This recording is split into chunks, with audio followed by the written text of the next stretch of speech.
From the Centre for Public Christianity, you're listening to Life and Faith. I'm Simon Smart. And I'm Natasha Moore.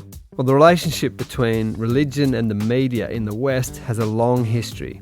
In fact, they were intertwined from the start. The first newspapers were often printed on the very same presses that were used to publish Bibles.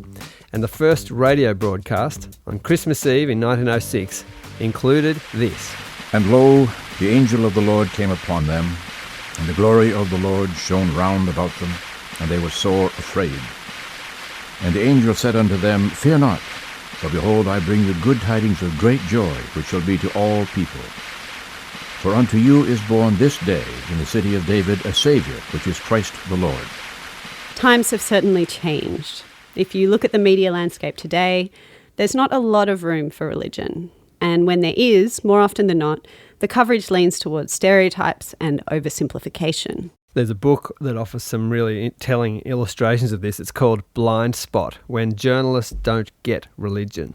And the authors tell the story of how in 2002, terrorists entered the offices of a charity in Karachi, and they picked out and murdered 7 Christian workers and spared their Muslim colleague. But CNN International reported that there was no indication of a motive. And as the authors point out, would it have said the same thing if armed men had invaded a multiracial centre, separated the black people from the white people, and then methodically killed all the blacks and spared all the whites? This blind spot matters. To guide us through the world of religion in the media and what's missing, we've enlisted a couple of experts. Later, a New York Times reporter explains why he took a year off to literally search for God at Harvard. But first, we'll hear from an Australian journalist who is a fierce advocate for good religious reporting and a senior fellow with the Centre for Public Christianity, Barney Zwartz. Barney was the religion editor at Melbourne newspaper The Age for more than 10 years. Recently, he wrote a fabulous opinion piece for ABC Religion and Ethics on religion in the media, looking back over a long career in the field and thinking about how it's changed and where it's headed. So we invited Barney on to Life and Faith to tell his story. How's that? That's fine. So I've already started recording, so just... Okay, well, if I do anything badly, we'll just do that bit again. All right. Here I go. Journalists are not generally held in high esteem by society, and there are good reasons for that. But the fact remains that without journalism, Australia would be in a much less satisfactory place than it is now. Journalism is just essential for the safeguarding of democracy. We are Ezekiel's watchmen on the walls. We are the ones who uncover corruption, bad behaviour, dishonesty, self-aggrandizement, and all the things, especially that governments would like us not to know. If journalists aren't out there fighting for it, then Australians will never know it. The sort of problems that journalists have are the sort of problems that human beings have. We can be lazy, we can stereotype, we can sensationalise, we can look for things that are too convenient, we can be less than full in our reporting, we can be selective. I started off as a proofreader at the Evening Post in Wellington, and the chief reader was assigned to me because I was the newbie, and he had no teeth, and he was a racing fanatic. So we got all the racing stories, the scratchings, the fields, the stories, and he would, got that, Barney? Yes, Bill. And then there would be mistakes because I hadn't got it at all, and I would always be in trouble. Then I went to journalism school, and we did shorthand and typing and lots of journalistic subjects, and I had nothing but contempt for shorthand and typing. They were secretarial skills. Within 3 months of getting out into journalism, I realised they were the only useful things that I had learned that have stood me in good stead for 40 years. I got my first job at the Daily Telegraph in Napier because my then wife was a very good reporter who had worked very hard, and the chief reporter wanted another reporter who could play cricket, which I did, though not to a very high standard. After a few years in New Zealand newspapers, I came across to the Melbourne Herald. I went backpacking for a year and a half, and then I joined the Melbourne Age, and I spent 34 years there. I was special projects editor, opinion editor, letters editor, chief sub-editor, page one editor, and my last 12 years I was religion editor, and that was the best job I ever had. I applied for it because I wanted a change at the time. It was traditionally given to a junior reporter to test them out for real rounds, like industrial relations or education or city, and they were quite surprised when they got an application from this grizzled old hack. But I told them that they were only covering 3 stories, which were our troglodyte church gets in the ways of women and gays, the church is dying, and abuse of priests. And of course, all these are important stories, and we should be telling them. But if that is all we're talking about when we talk about religion, then we're missing something vital and exciting as part of Australian life and culture. And they agreed, and they appointed me, and it was a really happy time. I got the opportunity to cover all sorts of stories.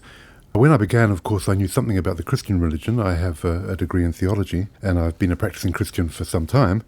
But I knew very little about other areas. When I started, I knew 2 Muslims. They were both in the newsroom with me. By the time I finished, I knew several hundred. Besides the big religions of the monotheistic religions of Judaism, Islam and Christianity, I wrote about Baha'is, Wiccans, Zoroastrians, Sabaean Mandaeans, Mormons, religious extremism, anti-Semitism, Islamophobia, why interfaith harmony is stronger in Melbourne than it is in Sydney, religious festivals from all sorts of religions, church opposition to the Iraq War. That was one of my nicest memories. Before the 2004 Iraq War, the Anglican bishops and the Grand Mufti in Melbourne, Sheikh Fahmy, had a joint prayer, and the Anglicans prayed as Anglicans do, gently and nicely. And Sheikh Fahmy came on, and this quiet, small man suddenly became really impassioned. "Oh, Lord, smite the evildoers! Bring them to perdition!" And the Anglican bishops were watching on, shifting uneasily from foot to foot. There were lots of nice, gentle memories like that come out of a round like this. I often felt, when I was covering religion, that the people I was writing about expected me to manipulate things a little bit to make Christianity look good. Also, I felt very strongly that the best way to honour God in this role was to be as fair and accurate a reporter as possible, to tell the truth, to try and get things balanced. To argue for God would be to betray God, I felt. It's a source of pride to me that for the first 3 years, people had no idea where I was coming from. People who didn't know me did not know whether I was a believer or not. I was always expected to write about religion as though it were a politics story, with winners and losers and fights. And sometimes that's right, and sometimes it's not. The technical language of religion. If you've got 300 words to tell a story, and you've got to spend 100 of them in backgrounding who people are, and what that actually means in plain English, that requires special skills perhaps, which sometimes I didn't always have, because the news editor would say, "You haven't done that very well, Barney." But it's very, very important that I was not seen to be an evangelist or a proselytizer or an advocate. What I brought that was valued was a background knowledge of the subject, a background knowledge of how churches operate and how Christians think. Of course, I made mistakes, and I learned a great deal as I went on. Barney, how are you? Hi, Simon. Yeah. Great to see you. Yeah, nice to see you. Recently I caught up with Simon Mann. He was the deputy editor of The Age when I was there, and a distinguished correspondent, and he remains a good friend. Given that we've both left the world of newspapers, I was wondering what he thought about how the papers are going these days, and in particular how religion is covered now. But of course, when old friends catch up, we had a few general comments to make. You are looking very well. So are you. You reciprocated quickly. So Simon, what were your initial thoughts when I applied for the religion reporter's post? From memory, we didn't have a religious affairs reporter at that point. I don't know how it came to be that we didn't have a religious affairs reporter, but as you well know, newsroom roles seem to evolve, change, get dropped, picked up again, reinvented. So I guess we're in that reinventing phase. And it struck me that it was a real deficit in our news coverage that we didn't have a dedicated religious affairs writer, editor, reporter. And the fact that somebody with great knowledge in that area and a commitment to that, covering that area, was applying was terrific. I was faintly surprised. I was on a panel with Michael Guenda a couple of years ago, and he said that he was a bit concerned about giving to somebody who was religious. Why do you think that was, and how did you feel about that? I think Michael might be sort of overplaying that a little bit, because he, like myself, we were both concerned, and he was the boss, of course. It took no time to convince him that we needed coverage of that area. But I suppose he'd be reticent, like most editors. If you wanted an environment reporter, well, my argument is that you wouldn't want somebody who was a card-carrying member of the Greens or had been working with one of the big sort of green advocacy groups. And he was a stickler for that sort of separation. One of the things I was really grateful for when I began this round was how supportive you were, Simon, because as you well know, what really counts is what happens at 5 o'clock at news conference. That determines what actually gets into the paper that night. And if you're measuring 2 or 3 stories of similar value, then it's really helpful to have somebody important in your corner. And you were particularly supportive, and I'd like to take the opportunity to thank you for that. 12 years too late, Barney. That's about 16 years too late. Yeah, that's right. Yeah. Are there any stories of mine that you particularly remember? Well, that puts me on the spot. The obvious thing would be the stories around abuse in the Catholic Church and the Church more generally. Obviously, you were strong in that area. But I think, stories around the sort of Muslim communities in Australia were very interesting. And I think they were also very helpful. Any good reporting which sort of opens a window into somebody else's world is very helpful. It sort of breaks down barriers. It allows people to see people in their true light. And I think that was very helpful. So there are a couple of things that come to mind. Yes, I thought it was important actually with the Muslims. They were being so demonised. I took on the round, as you recall, just after 9/11, and there was such widespread anger and suspicion that I did feel that we should work hard to just present them as ordinary people, which the vast majority of them are, of course. And The Age did a very good job at that, not only me, the paper as a whole. Do you regret now the sort of standard of religion reporting in this country, that there is nobody who's dedicated to it, apart from a couple of people at the ABC? I think it's sad that there aren't more dedicated religion reporters, the same way that I'm sad about a lot of the developments in mainstream media which have sort of been brought on by the digital revolution, the breakdown of the business models and all those things. I understand that those newsrooms are under such incredible stress. I get that, and I feel kind of anxious for former colleagues who are still on that treadmill working incredibly hard. I think it does require leadership in newsrooms to make sure that the coverage of religion continues in some shape or form. So I think it's a terrible indictment of leadership that it's not being covered more closely by mainstream media. Yes, I'm pretty sad about it too. Perhaps, just like when I started, the lack of religion reporting is part of a newsroom cycle, but I don't think so. If I'm honest, I think the great days are gone, and they're not coming back anytime soon. Do I have hope? Well, it's always good to remain hopeful, isn't it? I'm not quite sure how reporting of religious affairs and religious matters in mainstream media is going to be reinvigorated. I think probably what will happen is that there'll be more specialist reporting, which is happening. The sort of disintegration of mainstream media and the rise of all these specialist websites and startups. I mean, perhaps we'll get to the point in the cycle where it makes sense to have a startup that devotes itself to reporting of religious affairs broadly, not just in one faith, but across all the faiths. And perhaps it's already out there and I'm just not aware of it. When I was appointed in 2002, there were very capable religion reporters on other papers. The Sydney Morning Herald had Kelly Burke, and the Australian had Jill Robotham. But by the time I finished in 2012, for some years I've been joking in speeches that I was far and away the best mainstream religion reporter in the country, and also far and away the worst, because I was the last man standing.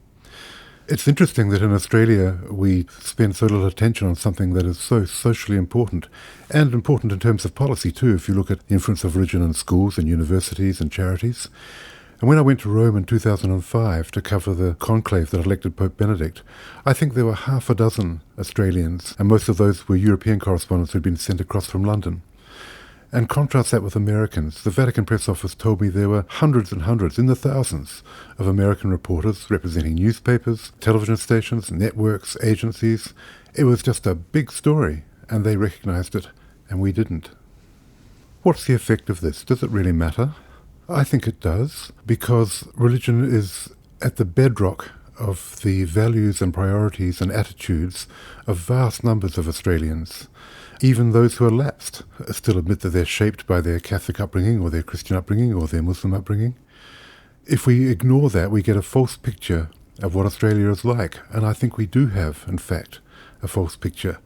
We tend to think Australians are far more secular than they really are.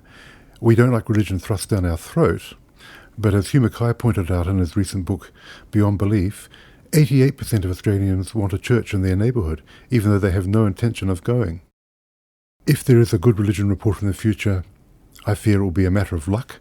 It will be a matter of finding somebody who's really interested, who's knowledgeable, who can do it engagingly, and whom the media organisation for whom he or she works is prepared to allow the time to do that.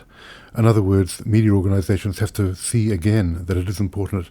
Now, that could happen if there's religious violence breaks out or if there is more terrorism, but that's not the sort of religion reporting that I want to see, because who wants to have anything as a result of a terrorist attack? Of course, I could be as wrong about that as I've been wrong about many other things in my long and indistinguished career.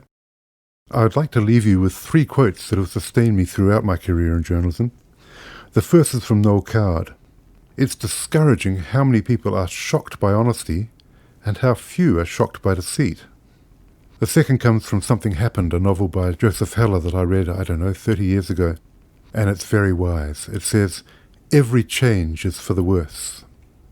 If you think that's a little bit pessimistic, then I offer you Dan Quayle, the former Vice President of the United States, who said, the future will be better tomorrow. And that's wise too, isn't it? You're listening to Life and Faith from the Centre for Public Christianity. If you've just joined us, we're talking about religion coverage in the media and why it matters that it's done well. We've just heard from Australian journalist, our colleague Barney Zwartz, and now we cross the Pacific with our producer Karen Tong, who brings us a story from New York. The story of a reporter who left his job to search for God at Harvard. Perhaps tell me a little bit about the course that you teach. Okay, sure. My name is Ari Goldman. I'm a professor at Columbia University's Graduate School of Journalism, and my area of specialty is religion. Professor Goldman is leaning back in his chair behind a desk that is almost comically littered with piles of papers and books. Titles include Religions in South Asia, Jerusalem, and Beyond Sectarianism. The bottom edge of his computer is lined with yellow post-it notes, and there's a fan humming in the background that neither of us know how to switch off. I have to ask Ari to lean forward so I can hear him better. Religion, whether you're writing about politics or healthcare or international affairs, we often stumble into the religion story, and reporters often don't understand religion, and I try to prepare my students for writing about it in a smart way.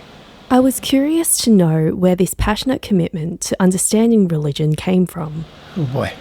Okay, where do I start? I had some turmoil as a child. My parents were divorced, but as different as my parents were, the thing that they had in common was a belief in traditional Judaism. And Orthodox Judaism became almost like a home for me, a place that was familiar, a place that was constant, steady, had certain way of life and rituals that were very comforting and unifying for me. So I've always taken my faith very seriously because it's a foundation for my life. It was the foundation for his work as well, as a reporter for the New York Times. For me, religion was inescapable. It's such a big story in our culture, in our society, in our democracy. There's like no end to religion stories, it seems. And while I was a reporter for many years writing about politics and education, transportation, I had a lot of different beats when I was a reporter. I've found writing about spiritual matters most satisfying. I did many stories about religion and politics, and I'm going to take us back to more than 30 years when Geraldine Ferraro was running for vice president of the United States in 1984. She was a Catholic who was pro-choice, and the Cardinal Archbishop of New York, John O'Connor, said you cannot be a Catholic and be pro-choice, that there's no diversity of opinion when it comes to abortion. Catholics believe one thing. And this became a very big fight between the Catholic Church and Democratic politicians, even to the point where some of the Catholic prelates were saying that you can't give communion to Catholic politicians who are pro-choice. So this is a debate that goes back, that we're seeing in some ways relive today with another female pro-choice candidate. And how does the Catholic Church embrace her or reject her?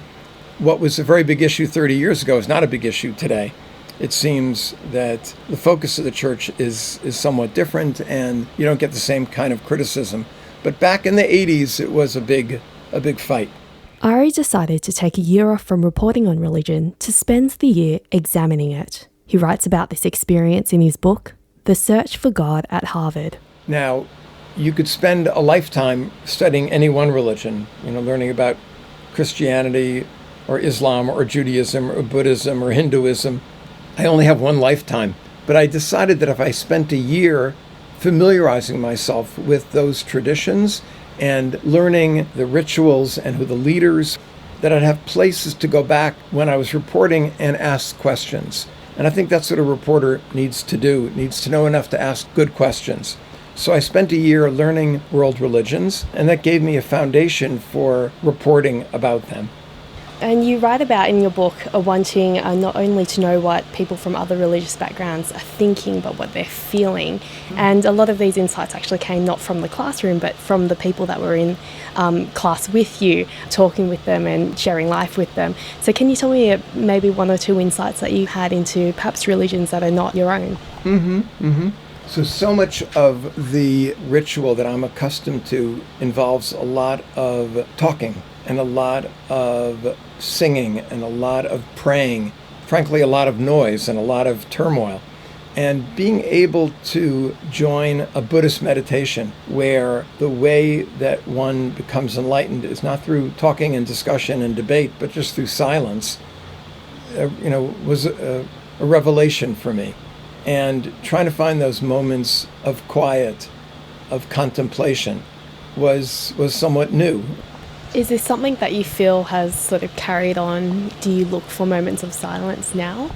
I do try to make space for more meditation, more silence, more contemplation. And that's on the one hand. On the other hand, being in a African-American revival service where there's a lot of joy and a lot of singing and a lot of music and a lot of instruments, that's something also that is different from my own experience, but that I can relate to, I can tap into, and I can find some religious meaning in. These experiences helped him become a better journalist as well. There's a wonderful term. Journalists are supposed to be objective, and objective takes you away from the experience of others. But there's this idea called empathetic objectivity, where you can be objective, you're outside, but you also do your best to understand the experience of the insider. And in order to do that, you need to understand that person's symbols. When I say symbols, I mean a whole host of things. The way that they tell stories, the way that they eat, the language that they use, the ritual practices. And once I begin to understand your symbols, I can come close to approximating what it's like to be inside of your religious belief. And I can enter into that world. I can empathize without joining your church or your mosque or your faith. I know where I come from, yet I'm open to your practice and your beliefs. And as a journalist, I can write about them in a way that you'll recognize. Not in a way, oh, he's an outsider, but an outsider who is empathetic. This ability, empathetic objectivity, is something that he teaches his students at Columbia University. Ari sends students out to a church, a mosque, and a synagogue and asks them to describe a ritual, but not from their own perspective as an observer, rather from the point of view of the believer. So one student wrote about crossing yourself when you walk into church and how you hold your hand and the motions from your head to your chest, to the right to the left, and just describing, the students stood in front of a church, and it's a Catholic church, and watched people cross themselves and described the motions and the look on their face. Now, some people do that almost as a reflex, but then the student asked people to stop and talk about what that means to them. One woman said, when I cross myself, I'm entering into a conversation with God. And when I walk into the church, I'm here just to talk to God. I'm not here to talk to anybody else. And then when I leave, I cross myself again, and then I exit that conversation. And I just thought that was very, very beautiful, because we've all seen people cross themselves when they go through the threshold. But for this woman, it had a special meaning, and she was able to share that, and we were able to describe it. Just tell you one more.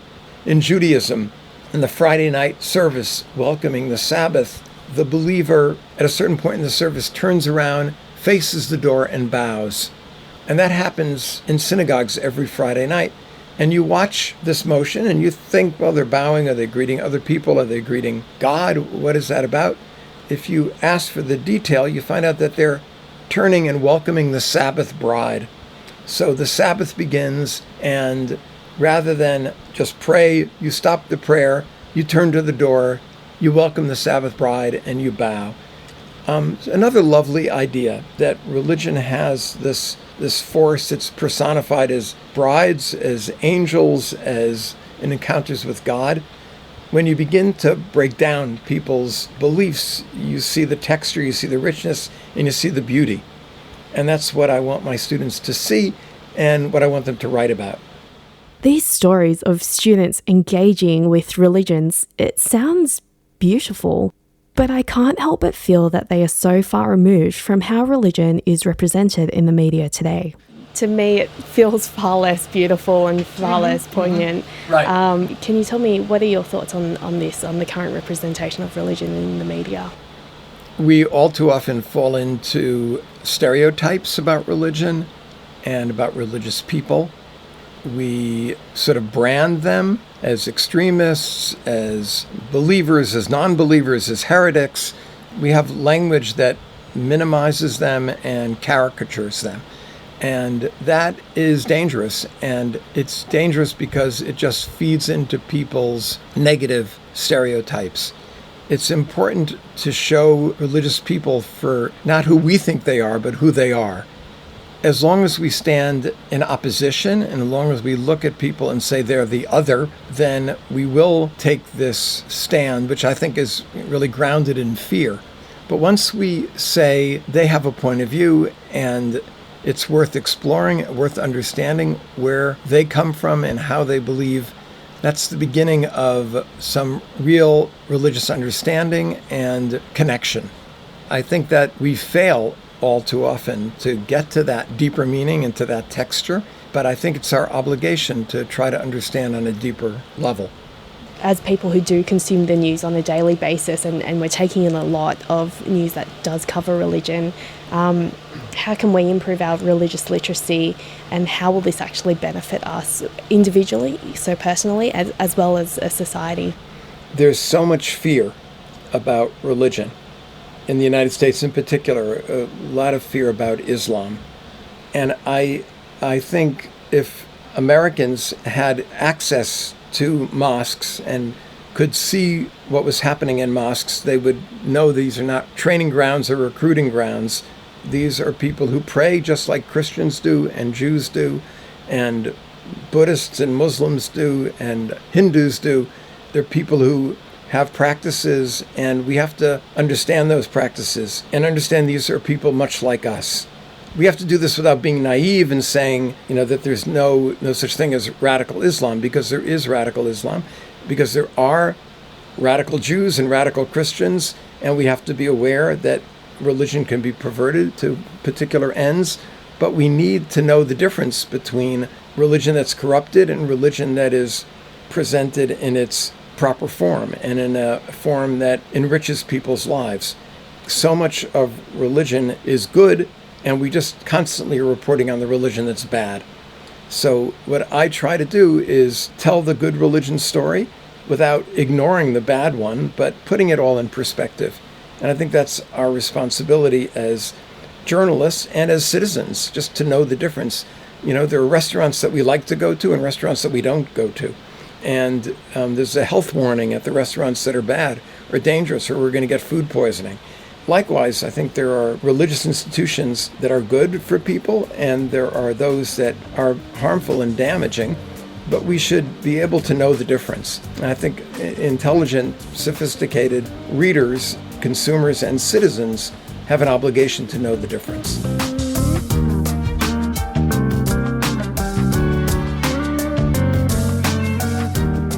From the Centre for Public Christianity, you've been listening to Life and Faith with Simon Smart and Natasha Moore. If you enjoyed hearing from Barney Zwartz and Ari Goldman and want to hear more conversations like this, you can subscribe to Life and Faith on iTunes. Just type CPX in the search box to find us. While you're there, do us a favour and leave us a rating or review. It helps other people discover our podcast. We look forward to your company next week on Life and Faith.